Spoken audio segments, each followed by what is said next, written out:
Welcome back to another episode of Positively Negative. Hiya. Hi. Welcome back to the Positively Negative podcast, where we talk about life, love, and the pursuit of positivity in a world that can be quite negative. I'm Dalio. And I'm Team Humble. And we're glad you're here. I love that. That can stay. Okay. You know, I know why you laughed at the beginning is because I basically doubled up on the intro. You were like sitting there like, are you stupid? We've already got an intro, boy. Wow. I sound like a Texan Valley girl to you? No, I was laughing at my dumbass self because we didn't record for like 2 weeks and I completely forgot how to podcast. I know. I muted myself like right off the bat. So I was like, oh, I'm dumb. We're actually recording. There is a whole bunch of stuff that we've just done, like re-recorded a whole bunch of intros and outros, but also what pulled us back was money. Like we had these things from. No, actually, let's be real about it, right? I love startups because they understand. Oh, we're going way back. Okay. No, they understand my. All right, just do your thing. They understand my brain, my shiny brain, right? So like they launch something where it's like, oh, now you can tell people about your podcast and maybe they'll pay something for it. And then probably they had a round table and was like, this is not really taking off as good as it could be. And then boom, they drop this like, hey, why do all that hard work? Let's bring the sponsorships to you. You record a little script and we'll drop it into your podcast. Like just genius. Like, use technology for the heavy lifting, right? So we've recorded a bunch of scripts today for like amazingly, maybe because we've done a few podcasts and we get like reasonable traffic. Like we probably get about 70 or 80 plays per podcast. Or at least I can't read the chart, but the chart is like maxed. It's up at the top and then we get so many, like the bars keep on going up. So I'm pretty happy with that. My point is that whole like CPM click through thing. So we got offered Flipboard, which is weird. I mean, because we actually use it as a big part of like the podcast. So like it must okay, I see you. It must be scanning the podcast for words and mentions and stuff. BMW, Apple, TikTok, YouTube, Twitter. I like chicken nuggets. McDonald's, Coca-Cola. Yeah, we'll just do that. You watch, we'll get all those now. You watch. Ann Summers. Ann Summers would be good, maybe. Ann Summers? Yeah, Ann Summers is like what do you call it? Like a woman's shop here in the UK for lingerie. Oh, shit. It's like Victoria? Yeah, it's similar, but not as good. Of course, the British version would be called Ann Summers. Ann Summers. Ann Summers, Medoc. Medoc. So, yeah. I don't know if they scan it or what. But, like, I have to go back because we love this podcast, and I think we would keep doing it if we never made a penny. And we might still never make a penny. Who knows? But it was, I have to be, if we are completely honest, it made it easier to make it a priority when we were like, oh, that's always the way. Sponsors, because it doesn't change the amount that I love it, but we between client work picking up for both of us and podcasting, we couldn't say no to client work. It was like, you know, when you have to make those choices and you're feeling a little bit in survival mode, which I know we both are, when you're given that choice, like you have to shuffle things around. I think that's what kind of was happening in our off time a little bit. I've never thought of it, but like it must be such a really like big wow day when you become a podcaster that does that full time. Yeah, like that's huge. Like I've never really thought about. I mean, you know, I see podcasters who've got like 100,000 like plays, and you know they get like thousands and thousands, and like I have no idea what that life is like. Like, can you imagine doing a podcast and putting it out, and then an hour later, like your emails blowing up, and your Twitter blowing up? Like, I'm not even sure. Can you imagine like how that becomes the job, right? Instead of you like going on Upwork looking for work and like tendering for it, the tender is, oh, hey, we loved you. You know, like you're tendering the audience at that point. It's like, yeah. Well, I think a lot of the work on that then becomes, I mean, I'm sure people have like virtual assistants and things to help out. From Upwork. Yeah. Us, whoa. basically. like, maintaining a video podcast or a live stream version of a podcast and then getting clips up and like having, socials go out of those clips and, having like a whole ecosystem around it. I hate that word so much. I'm not keen. But do you know what I mean? Like even people, like I think people think streaming on Twitch, for example, is like, oh, you play video games for a living. Like the time on stream is the smaller percentage. The time off stream is the behind the scenes work.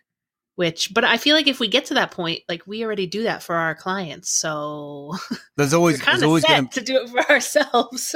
There's always going to be a generation who's going to judge me for using a computer for a job. Like always, there's always going to be people like, you're not covered in shit. You've not come home like really, really late. You're not exhausted and falling asleep in your chair. Like, yeah, you need to, like it's it's an important thing in your life to have tough hands. I'm not sure what that is. I know that was like an actual thing we used to tease a friend. Yeah, no, it was right. I used to have that as well. We're like, ooh, soft hands. Homeboy don't know how to work. Yeah. I don't know what that is. It's some kind of like, I don't know, generational it's okay. thing. My brain is battered and calloused instead.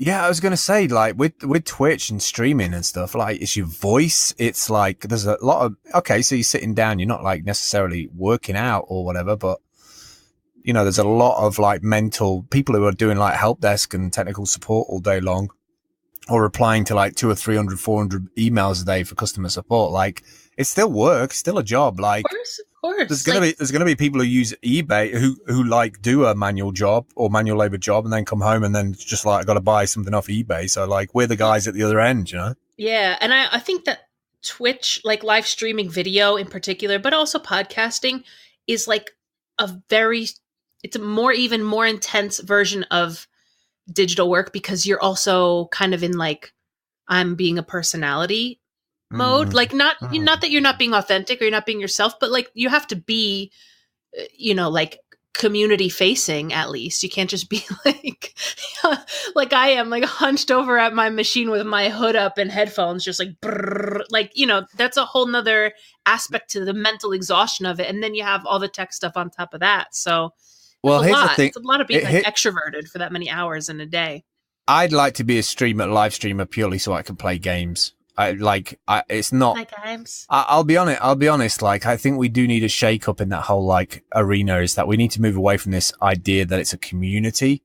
I don't feel that those live streamers on Twitch have communities. They have audience, but like, can we really say that? What is the definition of a digital community these days? I think some are. I think that I could think of one or two that I think have some milk it though, right?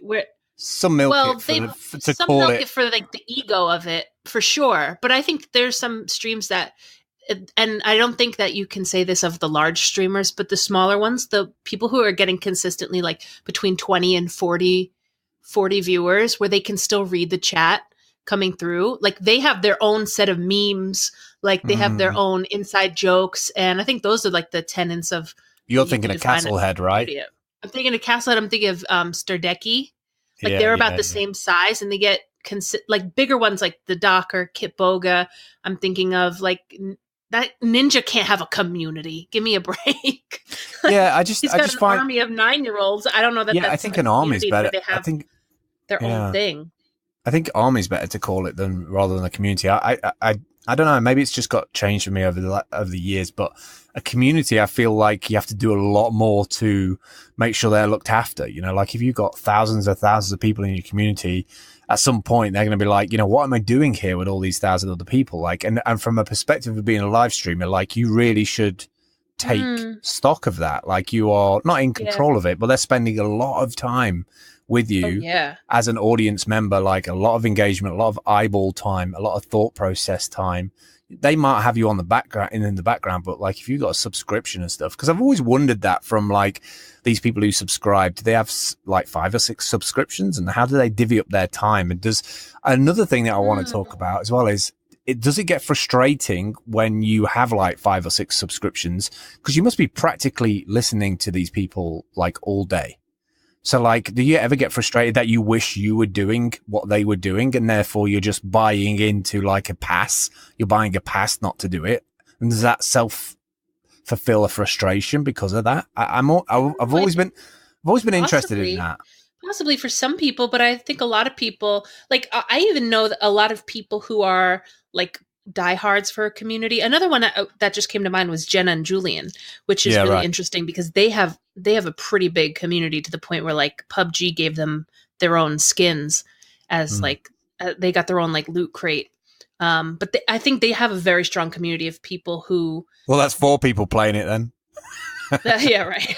I don't know. They're really stuck in and like playing at that game, but they I think that they also have a community. And what I see there is also you have people. I think this is more likely. You have people who rise up in those communities as like unofficial mods, where they're the ones organizing things and they're the leaders of Discord groups and Telegram and WhatsApp groups. Like, I think the bigger the groups get, then what happens is there's probably like a maximum density of like 30, 40. And once a group, community or following gets bigger, those kind of splinter off into their own little sub communities, like subgroups and friend groups and things like that. And I think it also depends on the age, relative age group of the group, because I think the younger communities know how to do that more like natively, more intuitively. Like they don't really think about it as a community. It's just their friends they're hanging out with. Where since we didn't grow up with it, we are like, oh, these are internet people who are just in clusters online. So I think people like being those unofficial mod. Like they like being the ones who are like, we're the OGs. We have all the emotes. We're like, they wouldn't ever want the camera on them, but they want to be the ones who are like the top tier, literally, followers and subscribers, like the diehards. Do you know what I mean? Yeah, I do know what you mean. They want the accolade and they want that moment of being like 6 months in a row and, the streamer calling their name out. Like, I think for people who maybe feel disconnected, that's like, that actually feels like, a community. And who's to say it's not, I want to take it bigger than that.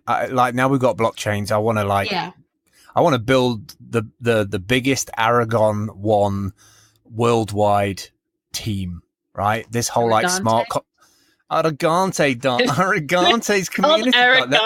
That's the samples. That's the samples when somebody subscribes. Aragante dear. Yeah. So we're not going to get into the whole reason of this Aragante, but there was a character that like maybe you'll meet Dante Aragante one day. You'll meet Dante at some point. Come out. Once I've had a few and we're podcasting, like couple whiskeys. He'll definitely pop round with his sachet into the door, dear. Yeah, it'll be interesting. I miss Dante. Yeah, like an Aragon 1 group of like 10,000 employees, like. Because then it's kind of like you have this global workforce and they can be on smart contracts. You can divvy them up into like mod groups and research groups. And because what my ultimate thing is with this is I think it could work really well with brands as well. Because one of the biggest problems I've started to see is that a lot of these people that have been around for like a decade, people are looking for fresh stuff. They've spent a lot of time either growing up with them and they're either growing out of that and moving on to something else. Yeah. But I think it could be good to like cultivate a proper community where like somebody's been around for like 6 months or a year, then we just pick them out of a hat and bang, you buy them all the kit for like live streaming and a mic and a webcam and boom, they're going to be like the player who like plays with you for the next week. On the live stream. Like Doc does a lot of that. Like Dr. Disrespect does a lot of like trying to enablement with like Fierce and VSM, TSM in general, like bringing clan members into his stream and then getting them awareness and getting them followers. Because all ships rise, right? Like if they've got more advertising going out on Twitch making money, that keeps the thing buoyant. So like, I think we're about to see like a second huge wave of migration to Twitch. I think like people who knew about Twitch a couple of years ago think it's already like mainstream. It's totally not. And I just saw this week I don't know if you know the name Jeffree Star. He's one of the people that I watch on YouTube. He just started streaming on Twitch. Like, no way. The man's got money, like money, and he can have everything set up in a cinch. And he had an extremely high quality, about 3-hour long stream of him just like talking and putting makeup on. And I'm like, oh, this is about to be real. Like everyone's about to leave or at least diversify from YouTube. And like, what is Twitch going to look like when all the YouTubers show up and they're like there's only, you said it, there's only 24 hours in the day, right? So right. It's gonna be really interesting. But seeing him starting the stream, I was like, oh, like this hasn't even started yet. I think once we've got like super fast internet everywhere, like just think about the IRL streams for a start. Elon Musk this week just launched Falcon 9 with 64 satellites on board. That's never been done in history, right? They've never launched that many at once. Admittedly, they just got the FCC license to deploy 4,000 of them around the globe, which sounds... that application like? Dude, I can't even fill out visa paperwork for 6 months. Can you imagine the paperwork? I tell you what, that's one like stacked Slack channel. Let me tell you, like Tesla and SpaceX must have a Slack channel that is, they must have had to disable the audio pop-ups because it must be, I don't know how they cope, man. This is why Elon needs to like wire himself in. But anyway, they put up 64 satellites. They're going to put 4,000 up, which also brings up the question, if you've got 4,000 of these in a low orbit going around the globe, like how do you get a spacecraft past them all? Do they like move out of the way or what? Like I'm interested in that. I don't know. I guess they're wide, so you get through the middle of them. When we don't have an atmosphere, like that'll be like a new atmosphere that can block some of the asteroids and stuff. That might. I'm just saying, like that's a lot. I mean, no, it's not really a lot actually, because like the atmosphere's kind of spacious. Pun intended. All right, good. All right. So like the whole point of these satellites is the whole point of me mentioning it is that it would bathe the planet with internet connectivity in every orifice of the planet, right? Rain and down then on you, baby. Yeah, but at that point, you've got IRL streams anywhere on the planet. Yeah. Like 5G. No, that's I'm excited more than any other technology or any other invention or anything else right now.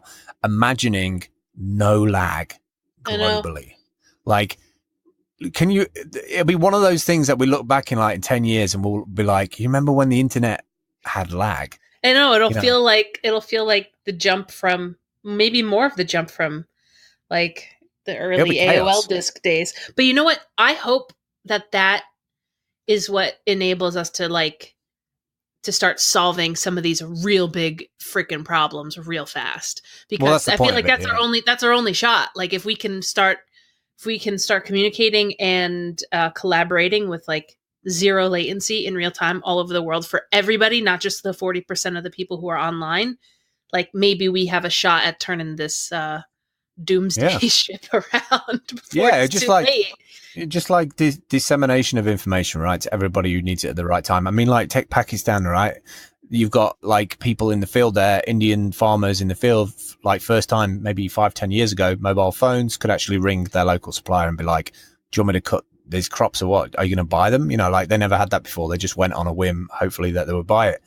So like, I just feel it's going to activate all the IoT things. There's going to be like hack days for satellite enabled projects. Like that's never happened before. We never had that marketplace before. So the access to these marketplaces is getting smaller and smaller. I see something going to happen on the moon. We're going to end up with a little moon base thing there for like, I don't know, creating the fuel, and then they'll be off to Mars, which is kind of crazy. But yeah. I don't know where I was. The whole community thing is I don't know. It just keeps on chipping at me at the minute because I've been working very hard on this thing called AdventTube on Steam blockchain. If you're coming to this podcast and you never heard of us before or know who we are, we spend a lot of our time on the Steam blockchain. We moved a lot from social media, from Twitter and Facebook and Instagram and things like that because we were just fed up with it.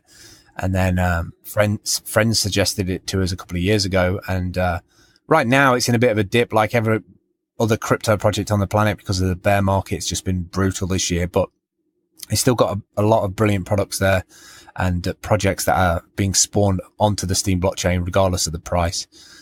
So yeah, I started this little vlogging group, if you like, for the month of December for Advent calendar, and Dale's in it, I'm in it, and we've got like 6-7 other people in it. Going to expand it to 25 people by Saturday, so we'll have room for another 15 people.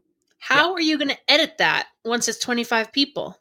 I'm going to start saying to people that they can do no longer than 60 seconds. Ooh, it's going to be hard, but 60-second necessary. replies. I mean, like 60 seconds or 2 minutes. I don't mind spending 2, 3, 4 hours on an edit, even if it's like 20 or 30 minutes long, but I might have to split them into like part 1 and part 2. I'm more interested if it can cope with the load. I'm not bothered too much. And I might even tell people you might not make it in the video if you do put a video in, but I'll do my best to like put your most just succinct, a highlight reel. Put your succinct like. No, I think 1 minute's smart though. I think everything that I usually say can be boiled down to a minute. The rest is just, incoherent rambling. That's when it gets really powerful, actually. If I did 25 people 1 minute a piece, like brands looking in can be like, oh, I see how this works now. Like the idea of like having 100 strong people in there and, GoPro saying, we want 100 unique reviews globally and we need it tomorrow. Oh, we're doing keywords again for sponsors. GoPro, DJI, Google Pixel, Google, Samsung. Samsung? Are you? No. Sorry, take it back. Okay, delete backspace. The Samsung strike through. Yeah, no, but for brands, for sure. The idea that they can come along and pay like, I don't know, what do we got? 100 people, so let's say $10 a person for like 60 seconds, right? Just you submit the request that's going to go through the front end of the app, like this MVP little app. That's like, and you'll log in and see who the kind of sponsors are today, similar to the way that Anchor works, I guess, in some ways, sort of like these guys want a 60-second clip. And then maybe at that point, I won't need to edit or just literally stitch them together. Right. Unless they want that, unless they want a curated piece where I go through and do that might add extra time and an extra fee. And then at that point, you can open that up to like submit to be an editor, so like people can tender for jobs or get that extra cut. So obviously I'm not going to be able to do them all. I just think there's a way to connect all of these. I know there's a lot of people out there on the planet who sees the ninjas, sees the Dr. Disrespect, sees these like things and like, I don't want to do my job anymore. I want to do that. That looks like an easy way out. And then they go and try and do it. And then they can't do any consistency or they don't get any traffic. So there's all these thousands, maybe tens of thousands of people globally that have a decent camera, decent like computer and a green screen, and they could be making a little bit of change. Yeah, for sure. Do you know what I mean? So because I think it's a big misconception until you actually start it of what actually goes on the back end of a stream, unless you're doing it extremely casually, just like you just really don't care. But like, just in terms of like having custom emotes and setting up all like the little Streamlabs functions and, making sure things are going out on social the way that you want them to, everything going on the design and branding end. And, that is like, it's a full-time job. And I don't think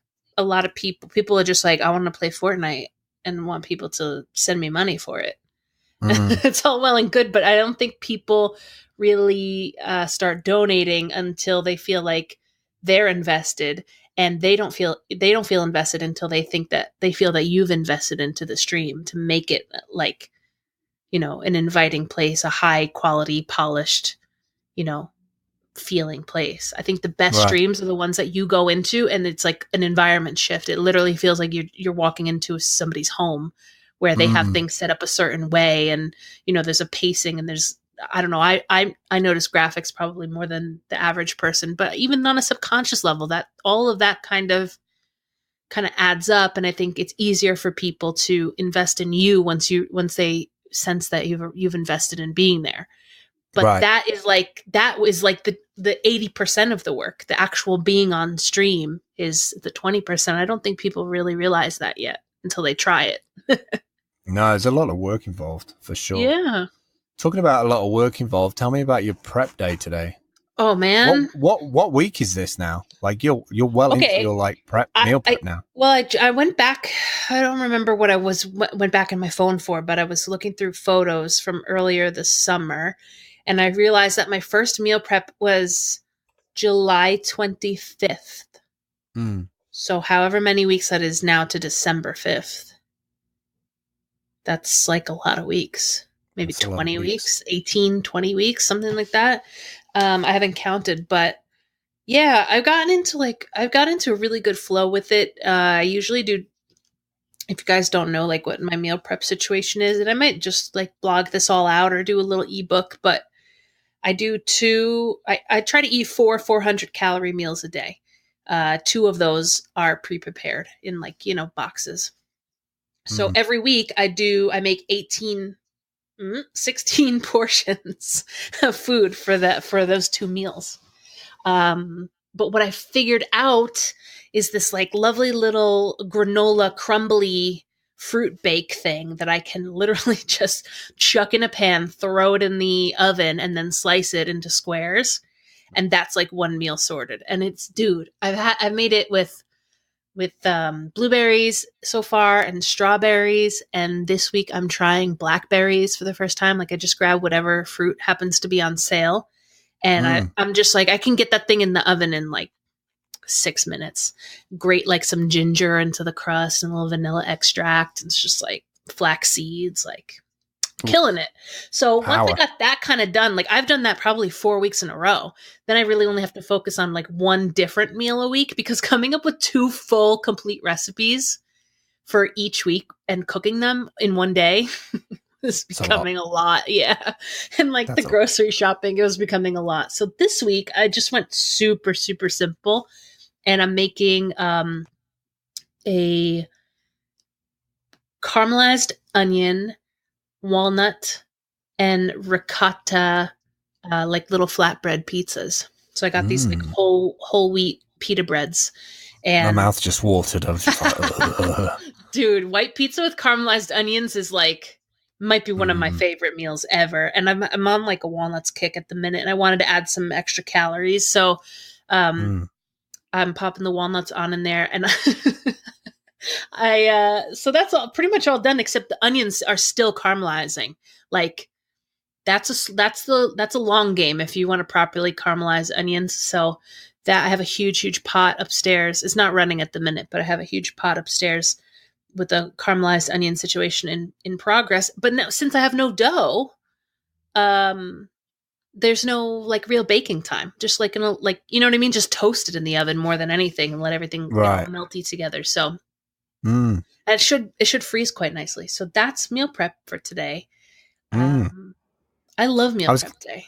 It's like my favorite day. It's funny how you've taken to it. Well, it's not funny how you've taken it. I mean, like you took to it in a logical German, Italian, passionate way, like the food process, and then the German side is like stepping through and getting all the ingredients and stuff. But I think you needed to do it because of the amount of like work that was coming in. Work has been crazy for both of us recently. Like it's really like, I don't know what. Okay, so I called this episode "Letting the Universe Hear Your Intention" because I was kind of annoyed. Well, not annoyed, but I wanted change in maybe like third week of November. I wanted December to be different. I was like, I'm gonna do courses again. I'm gonna like, I want to get over to the States if I can afford to do it. And then it was just like really difficult to do it with like markets crashing and just, not that I got a lot of invested in there, but I had to just like change the energy. And as soon as I put out that kind of creative energy that I wanted to do that, like the universe is like, oh, no. Every time it happens. You got some work to do. So like, if anybody's out there wondering what to do with themselves, like go real big on like, I'm going to spend the next, say it out loud. I'm going to spend the next 3 or 6 months doing this creative project. It's going to take up all my time. I'm going to do 10 or 12 hours of it a day. And the universe, for some reason, will be like, you don't get to call the shots, and you'll end up with getting some work or somebody will call you out. It's weird. That's the thing like that I notice is like the universe does not respect when you wait for things. Like if you're just sitting around waiting, the universe, like, I feel like the universe clams up even more. You just have to like do something. And you're right. It's like that intention of being like, okay, this is how my day is going to be. I'm going to start, because that's exactly what happened to me too. I started doing the daily meditation videos on DTube. Like I started, just doing like a couple. I started working on the ebooks that I want to release like next year.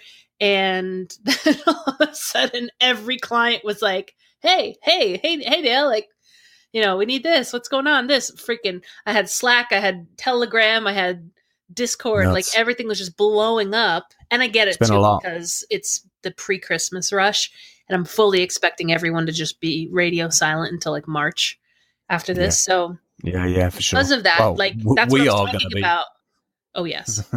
Oh yes. We're literally shutting down for the first 2 weeks of January. Forget it. Like Bye. if you want to like reply or send us a message on the podcast or whatever like that, then you'll probably have to wait till end of January. So maybe like a drunken whiskey podcast, maybe.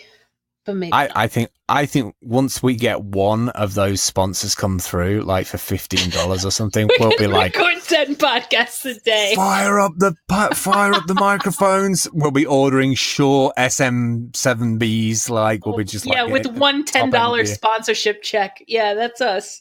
Yeah. That's us. Let's be honest. Like we have had a really, like, even though it's been like a bearish market, whenever we've like said, all right, we're going to up the quality and fix that, we've got the kit and we've bought the bits and pieces and like we've contributed towards it. Like we got the screen on that side and like we saved money up. Like that was a big thing for us, I think, like finding a way globally to save together in an account that we both had access to. Yeah, like if you think that there's a way to get two people with two citizenships from two different countries to have access to funds where they both have equal access to take and deposit, good luck. With no fees. Yeah. No fees and within 3.5 seconds. Like Steam blockchain in terms of setting your, like a lot of people don't think about this. I don't think anyway. I've not seen other people do it, but a Steam account is really good for savings if you're a couple and you're spread across different countries, because you can send Steam power. It's a bit like a digital Western Union, but not shit. Yeah. You know, and if you're decentralized, because any bank account, the first thing they ask you is what's your address? What's your proof of address? So if you're a digital nomad and you don't have, or your van life or whatever, you don't have a fixed mailing address, like you can say goodbye to most. Dude, we need to get homeless people Steemit accounts as a bank account. Because we've been talking about that for years, about how even, if you're homeless, even if you walk into a place and get a job tomorrow, they're going to say, where do we deposit the checks? Or here's your check. And then you're like, oh. Well, that's a little course right there. That's a little course, setting up your wallet, making sure you don't lose your password, because it's crucial that you don't lose the password and stuff. Also using libraries and making sure you have like a VPN on and, doing all your security like checks and everything. But yeah, because especially now you can do all of it from mobile, like so much easier than you ever could have, like using apps like Partico and using the Steam. What's it called? The Steemit wallet, the one that Roland P made. Like, yeah, Steam wallet. You can do it all just from. You can do it from mobile, like 10 times easier than you could even a year ago. There's little projects like Steam Hunt and things that you can contribute on, make a little bit of cryptos. Yeah, yeah, for sure. That's the problem. It was like we did so much research, and it was like either I could open an account and then you wouldn't have any access to it, or the reverse for your side. And we wanted something that was like decentralized, if you will, that we both had equal access to. And that's been awesome. That's been really, I'm ready to top those up again when prices start going up, Yeah. I mean, right now I'm kind of interested in finishing this project off, like designing in January, like spending some time maybe together with you, like of what the front end would look like, and stepping through and do some storyboard and then tell people about that. Maybe look to see if we can find a development team and a little bit of money and make it a paid thing from the get-go. Like whatever I build, whatever I put on the App Store, it's going to be a paid for thing straight away. It's not free. Oh, wait, you're not going to offer something completely for free, run at a loss, and then freak out when you can't make money a couple of years later? Hey, I know a guy. Oh, no. Yeah, let's not get into that negatively. Shade. I can't get into that. I can't get into the Steemit. It's for another day. And also people who don't care about crypto. No, of course really won't care about that. But I'm sure people are in like the headspace of the next 20 days of like Christmas Day. I'm really not interested in Christmas Day this year, like Christmas at all, really. Like I'm trying. See that? Okay, you and I've talked about this a little bit, but like, yeah. It's different for you right now. Yeah, yes, because like you're in the middle of it. Yeah, and you know what? here's the thing. I've always had a very unbalanced relationship when it came to family and when it came to like my obligations with family. Unbalanced in the sense that like I do too much for too many people all the time, and I run myself ragged because of that, because I'm terrible, you know, at drawing those boundaries and things. And for the past like 2 or 3 years, I've really maintained a strict, like, what's Christmas? No such thing. Like, forget it. I'm going to do what I want and like just let it be chill or have a non-Christmas, because the thought of Christmas was just always extremely overwhelming and, you know, just emotionally hard for a lot of reasons and all kinds of things. Last year, you and I had Christmas on the same continent. So that was like the best Christmas. And now this year, I feel like, and I might take this back. Like next week, I might be stressed out of my mind and I might just take all of this back, but I just feel a little bit more grace and a little bit more balanced when it comes to Christmas, where I feel like I can start doing some of those things with family like, while I'm here. And a little bit though, like I'm you can tell I'm like cautious to say it because it all just gets so out of hand and so stressful so fast. So I just like yesterday when I was at the store doing my shopping for meal prep, I just like on a whim bought 2 gingerbread house making kits and like texted my mom and I was like, I'm coming up on Friday and we're going to do these gingerbread kits. Like, it's so silly, but like, I really haven't done anything Christmassy like that with my family for years. And she got all excited and she's like, can it be a Christmas barn? Can there be horses and cattle dogs? And I'm like, yeah. You know, she got all excited and stuff. So like, I'm trying to do a little bit of that, just a little bit. But like, I get what you mean. I'm not feeling like you want to deal with Christmas, because it just does feel like something you got to deal with, other than, you know what I mean? Rather than celebrate, it just feels like, oh, I got to deal with this now, you know? And I get that. That's the way it feels for a lot of people. When we see each other though, I'm going to go ham. I don't care if it's like not Christmas anymore. That's my problem. Like I have such a, you know how I am. Like I have such a like, make everything a celebration. Like I love traditions. I love like cooking and people getting together. That's such a huge part of what makes me so happy is like, like making like shitty little decorations and hanging them up around the van and stuff. But it's like a part of me that I had to throttle hardcore because it was hurting me. So I didn't know how to have balance with it. It was getting stressful and not fun and, you know, too much. I don't know. I have too much. It's kind of rough for me for Christmas time. I don't know. Because I haven't got to the things that I wanted to do yet. I'm not in the right environment. There will be a Christmas where it'll be van life and there'll be a fire and it'll be like really enjoy it to like close out the end of the year, like a good New Year. I'd love to go to a proper good New Year somewhere like up in Scotland and see fireworks and be like in a proper pub and having whiskey and just, you know, yeah. Or in Ireland, like, you know. Oh yes.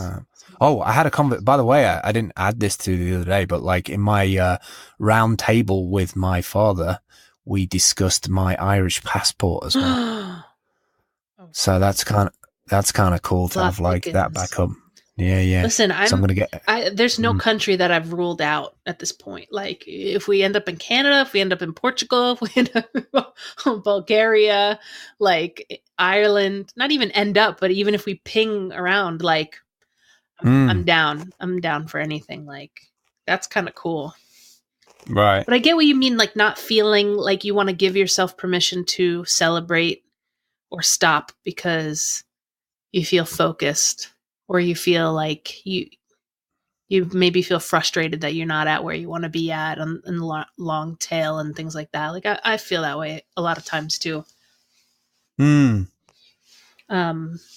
also it's motherfucking Stilton season.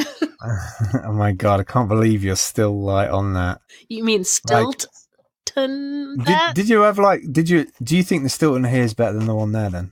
We don't have Stilton here. That's the problem. Oh, that's right. Like I had it once here and it was like, it wasn't out of a ceramic pot, which is bullshit. But, you know, it scratched the itch. Like I got my hit, but that's literally one grocery store, like all the way up in the mountains by my mom. We don't have that, like... Oh, no, we don't need to, like, have to go to a dedicated spot to go and get this shit. I mean, like, that's intense. No. So, I don't know. There's just a lot, like, I've been watching a lot of, like, the Great British Bake Off, and, like, I've just been, like, hearing the accents and, like, and people making scones and, like, custards and puddings, and it's just making me really miss being over there. Like, for a real one, like... I don't know. There's just a vibe. Right. I'm sure you feel the same thing when you come to New York City. Every place has its own like pulse, its own vibe. And when you for sure, when you get in sync with that for 6 months at a time, it's you know, it's strange when you're not in that anymore, or vice versa. So I definitely there's a lot that I miss. There's definitely a lot that I miss. Yeah, I'm looking forward to it. I'm looking forward to having the Christmas, even if it's not on Christmas Day, you know? It's just going to be it's just going to be a later one for sure. It's going to be a later one That's Time Lord Christmas. typical Time Lord Christmas. It's like, it's coming up to like 6 o'clock right now. And normally we do one for like an hour, but I think this one coming back is going to be long enough for me today. My brain is starting to shut down with just like thinking about, the work that I need to do tomorrow, and I kind of need to set myself up for the rest of the evening. Technically, we've been doing this for a while because we did a whole round of recordings for like the new stuff. So we're going a little bit longer than we usually do in that sense. Yeah. But this was a good start, and I'm glad that we got back. Apple, Google, BMW, Chrysler, Jeep, Ford, Dodge, Ram. We'll probably do another podcast. On the end of the week, like Sunday time. I'm thinking maybe we can do one middle of the week and one at the end of the week. Sure, that'd be kind of cool. Or try to at least. I'd like to get to like doing 1 or 2 a week for sure. Yeah. Now that we're back, I kind of want to keep it up. Back in the podcast group. I'm glad to get a decent intro that doesn't wind me up every time that we play it. It's not this intro; it's the other one that you hate. We have another podcast. Sure, but like I didn't react to anything at the beginning of this podcast that wound me up, so that was good. That's good. Apart from you, but like I can get past that. But we did the other scripts, and everything just sounds tuned and like we recorded it in the same environment, so it doesn't sound like off. It just sounds better. It sounds. I like it when things improve. I like it when things improve and they get better. Yeah. All right. We're going to close this up now. We'll let you know if we get anything happening in the next week, before the end of the week or next week, about these new subscription things. Maybe I'll do a little video and put it onto Steam it. By the way, I'm doing this Advent Tube every single day. Dale is doing this yoga course thing every day. Oh yeah, that December. too. Oh. So if you want to go to steamit.com / Team Humble or / @Dalio. Check out Steam Blockchain. I know, I don't know if you saw the follow, but the guy, the WordPress guy, is over from Twitter onto Steamit. No way, the one I'm thinking. Yeah, I can't think of his name Jason. right now because, Jason, that's it. Yeah, Jason. So, I got to get back to Jason. I've not got in touch with him yet, but I need to get back to him. So, Jason, if you're out there and you're listening, hey, welcome to Steam Blockchain. Hiya. Yeah, I think that's it for me today. I'm just feeling a little bit jaded now, and it's like 6 o'clock, and I'm done. Is it because Doc started streaming? Not at all. Like I'm just, I'm literally like my brain's just shut down. I'm just like, I know. I got a huge pot of half caramelized onions upstairs, and I still have to do yoga and then blog about it and then record an Advent Tube and then. So much. It's like 1 p.m. and I still have a whole day. I mean, I should really do another couple of hours, but I was up early last night, 3 a.m. doing this like Vim TV podcast thing. And then I went back to bed and had some more sleep. I just need to get more. I need to get more rest. Yeah. I don't like my brain like this. I get all like, no. And then you have to decide, like, am I just going to double down and caffeinate the hell out of myself, or am I going to start chilling? No, it's not good for me. It's not good for me. No, it's not good. All right. Well, all right. Then we should say goodbye. We try to do these on Wednesdays and put them up on Wednesdays if you're interested. I don't know. In my brain, I like knowing when podcasts go up. But now that I said that, I might have just jinxed ourselves and we won't record for another 6 weeks. So no, not a chance. I definitely, now I've got the scripts in there, I feel like I want to push that because I want to get myself some chicken nuggets for the end of the year, man. Chicken nuggets. Shit. Yeah, chicken nuggets. I love chicken nuggets. All right, we're going to close it out. I'll see you later. Bye. Bye. You can support the show by heading to anchor.fm/positive and clicking the support this podcast button, or by checking out any of this week's sponsors. Subscribe to Positively Negative wherever you listen to podcasts, and you can hang out with us on Discord by visiting smarturl.it/talkback. Thanks for listening. We'll see you next time. Yay! Bye.